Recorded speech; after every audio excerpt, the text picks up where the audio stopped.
Breaking news. America అధ్యక్షుడు Trump భారత్కు ఊహించని షాక్ ఇచ్చారు. యాపిల్ తయారీ ప్లాంట్లు మన దేశానికి తరలి వస్తాయన్న ఆశలపై నీళ్లు చల్లారు ట్రంప్. యాపిల్ సీఈఓ టీమ్ కుక్తో నిన్న ఖతార్లో భేటీ అయిన ట్రంప్ ఆ కంపెనీ ప్లాంట్లు భారత్కు తరలించొద్దని చెప్పారు. టీమ్ కుక్ కూడా దానికి అంగీకరించారని స్వయంగా ట్రంపే ప్రకటించారు.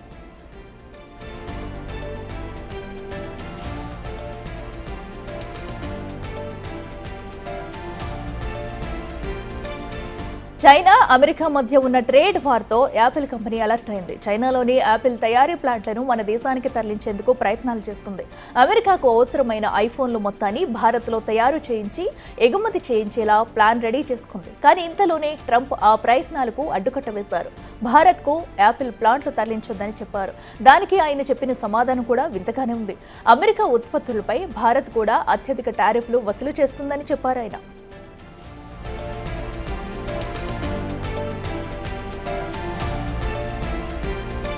భారత్తో తమ బంధం విడదీయరానిదని చెప్పడం అమెరికాకు బాగా అలవాటు. ట్రంప్ అయితే మరో అడుగు వేసి మోడీ నా స్నేహితుడని కూడా చెబుతూ ఉంటాడు. కానీ అమెరికా మాటలకు చేతలకు అస్సలు సంబంధం ఉండదు.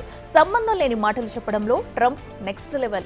ఇదే విషయాన్ని ట్రంప్ మరోసారి నిరూపించాడు. ట్రంప్ సెకండ్ టైం ప్రెసిడెంట్ అయిన తర్వాత వరుసగా భారత్కు షాకులు ఇస్తున్నాడు.